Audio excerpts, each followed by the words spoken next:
Alors l'industrie du tabac, c'est des compagnies internationales parmi les plus puissantes du monde. Donc elles sont 4. Il y a la British American Tobacco, Philip Morris, la Japan Tobacco et l'Imperial Tobacco. Ces 4 entreprises-là en fait, qui commercialisent et qui distribuent des milliards de cigarettes dans le monde tous les ans.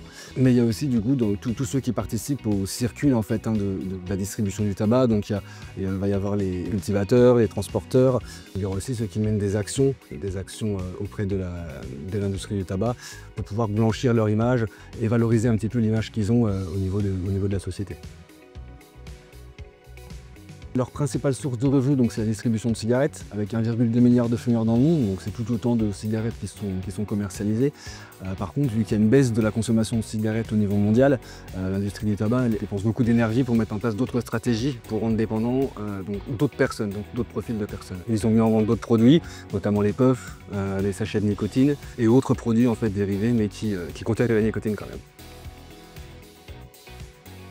Dans les années 50, l'industrie du tabac a dépensé beaucoup d'argent et a pris beaucoup de temps pour financer des pseudo-études scientifiques qui permettent de diminuer un petit peu l'impact et les risques que les produits qu'elle commercialise ont.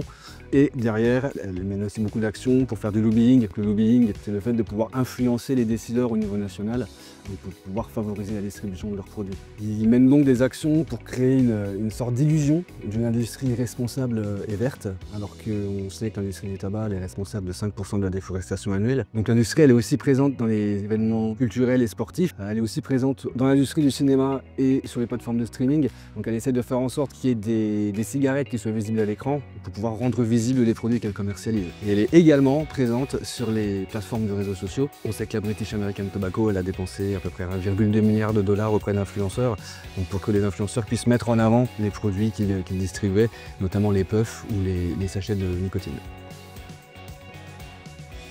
Donc l'idée c'est qu'en fait ils puissent remplacer simplement les fumeurs qui meurent et puis ceux qui arrêtent de consommer du tabac. Donc ils se dirigent plutôt vers les jeunes parce qu'on sait que les jeunes, les études le montrent, ils sont plus sensibles en fait aux effets de la nicotine, ce qui fait qu'ils ont plus de chances de devenir dépendants. Les études montrent qu'effectivement plus on commence la consommation de nicotine jeune, plus on a de chances de devenir dépendant. Et chez les jeunes il y a aussi un phénomène d'imitation, c'est-à-dire que les adolescents vont avoir tendance à imiter un petit peu les comportements des personnes qu'ils admirent, ce qui fait que les adolescents sont une cible de choix pour l'industrie du tabac. En conclusion, je dirais que fumer ou consommer de la nicotine, c'est loin d'être cool. Vous pouvez demander à n'importe quel consommateur de tabac ou vapoteur de longue date qu'est-ce qu'il ferait s'il avait le choix. Il vous dirait que déjà il n'aurait jamais commencé ou alors qu'il arrêterait tout de suite. Voilà, donc il faut bien avoir conscience que l'industrie du tabac nous manipule. Gardez votre esprit critique, ça vous permettra de faire les meilleurs choix pour vous et pour votre santé.